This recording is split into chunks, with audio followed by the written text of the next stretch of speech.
Is The Karate Kid for the Nintendo Entertainment System as bad as people say it is? That's a question I asked myself the other day while I was rewatching The Karate Kid Part 2. For those unaware of this game, it was released on the NES back in 1987 and loosely follows the plot of the first two Karate Kid movies. However, its greatest claim to fame is that it was featured in one of the earliest episodes of The Angry Video Game Nerd, back when he was known as the Angry Nintendo Nerd.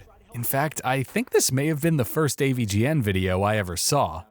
I actually grew up playing this game on my mom's NES. Back in the mid-90s, my mom had picked one up on clearance at Woolworth's while she was pregnant with me. She used to come home from the hospital that she worked and still works at, and would apparently play the original Super Mario Bros. On it every night, to my dad's dismay.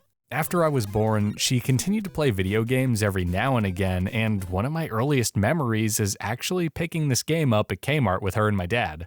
In hindsight, it's kinda nuts that I was even able to buy a new, sealed NES game in a department store in the late 90s. I was born in 1995, and I'm assuming we must have found this game in the clearance bin or something in about 1998 or 1999. Anyway, I actually have a lot of fond memories with this game. I've always loved the Karate Kid franchise and remember having a lot of fun with this as a kid. I even remember beating this game for the first time and excitedly running over to my parents' room to tell them about it. If I'm not mistaken, this could actually be the first game I ever beat too. So yeah, you could say I have a lot of nostalgia for this game, which is why I was pretty confused when I found out how much some people seem to hate this game. While it's certainly no gem, and while I'm also admitting that I'm a little biased here, I don't know if I'd go as far as to call it terrible. I mean, yeah, it was published by LJN, but it was actually made by Atlas, so that's gotta count for something, right?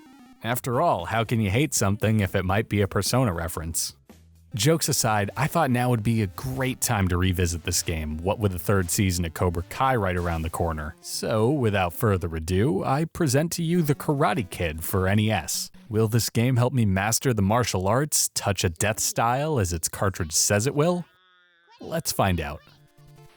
The game can best be described as an action platformer that's split across 4 different levels and features a couple of mini-games. While that sounds short, and it is, I'm actually pretty okay with this sort of game length. I get how it had to have been frustrating for people who paid full price for this back in the day, but over 30 years later, the game's short length helps keep the game from growing too stale for me. Its first level, which takes place at the All Valley from Karate Kid 1, is actually a series of one-on-one fights against 4 martial artists, culminating in a battle against Johnny Lawrence of the Cobra Kais. You wouldn't know that though unless you've seen the movie, as the game doesn't refer to him as Johnny, and outside of wearing a dark-colored gi, he looks nothing like the guy. It's kinda weird that Atlas didn't bother to give the guy the right hair color, but whatever. I'd also say that it's equally strange for a game that revolves around light platforming and action to start off as a one-on-one fighter, but I honestly don't mind that too much. It helps ease newcomers into the game's controls, while also giving them a safe enough area to test their skills in. As for the controls themselves, they're perfectly functional. You can move Daniel from left to right, as well as jump and duck using the D-pad, while the B and A buttons are reserved for punching and kicking respectively. Daniel can also crane kick and drum punch to do extra damage by performing a punch or kick when he's standing still, though you can only perform these attacks if you have the appropriate energy to do so, as they're available via pickups you earn on platforming levels or in the game's bonus stages. Speaking of attacks, punching is borderline useless in this game. While the drum punch is more useful than its regular counterpart, a standard punch has less range than a kick and is harder to land on an opponent. It is a bit more useful against jumping enemies or enemies on higher platforms than you, but I honestly found myself kicking most of my opponents for the game. Simply put, the kick has more range than a standard punch and seems to do just as much damage to enemies, so there isn't really any reason to try and punch to begin with. After you finish the All Valley tournament, the game transitions over to the plot of Karate Kid 2 and turns into an action platformer. Each stage is loosely inspired by a scene from the film. Stage 2 is based off of Daniel and Kamiko exploring Okinawa and wandering upon Sato's dojo. Stage 3 is based off of the storm scene from the end of the movie's second act, and the fourth and final stage is inspired by the festival at Sato's castle from the end of the movie. The Karate Kid's action stages are seemingly inspired by Data East's Kung Fu, which was ironically also inspired by a movie. That game was modeled after Bruce Lee's Game of Death and was initially released as a tie-in with Jackie Chan's Wheels on Meals. Kung Fu found you traveling from right to left, fighting hordes of martial artists as you climbed a tower, while the Karate Kid had you traveling from left to right while fighting hordes of martial artists in Okinawa. But, and this is a big difference, the Karate Kid also has you performing what should be very simple acts of platforming while you do so, which Kung Fu doesn't. It sounds like a small thing to point out, but the inclusion of platforming turns what would otherwise be a pretty alright game into a fairly frustrating experience. This isn't helped by the fact that the game's collision detection can be pretty bad. Attacks can miss for seemingly no reason, or your character can start clipping into part of the level and be unable to move until you jump. The spotty collision detection can make these platforming segments incredibly frustrating, as there's usually enemies on either side of you while you're trying to clear a hazard, and getting hit by them leads to Castlevania-style knockback. You can even get stun-locked by multiple enemies if you manage to get cornered by them, and on the third stage, you can actually get flung back by a pretty large portion of the screen due to the level having a wind gimmick. The game's hit and collision detection also becomes apparent in the game's final stage when you're pit against enemies that have a spear. Knocking a spear away from these guys can be next to impossible unless you use a special attack, which is why I usually hoard them until that final level. You can actually get quite a bit of your special attacks saved up if you use them conservatively and get lucky with the game's bonus stages. While you're traveling through the action stages, you'll sometimes be able to enter into a random area in order to participate in one of 3 minigames. These games usually only last for a couple of seconds, but if you do well enough at them, you'll be able to collect some crane kicks and drum punches that make the game a lot easier. The minigames themselves aren't anything special. You're either forced to train with a swinging hammer, which can be done by facing it and punching at the right time, karate chopping blocks of ice after you've maxed out the minigame exclusive power meter, or by catching flies with a pair of chopsticks. Of all the minigames, this one is by far the easiest, as you basically just go berserk on your NES controller and catch them all before time runs out. The minigames you're given are randomized each time you play the game, which is nice in theory until you realize that this bit of RNG can directly impact whether or not you'll be able to survive the game's last level. At the end of each action stage, you'll face Chosen, Daniel's rival from the Karate Kid Part 2, in one-on-one combat. However, these 3 encounters aren't identical and each feature slightly different fight parameters. Your first fight against him is a simple one-on-one fight, but your second encounter doesn't even require that you fight him at all. You actually only need to rescue the girl from the telephone pole near him to end the level. And it's actually advisable that you don't fight him here, as it would likely mean using a few special attacks.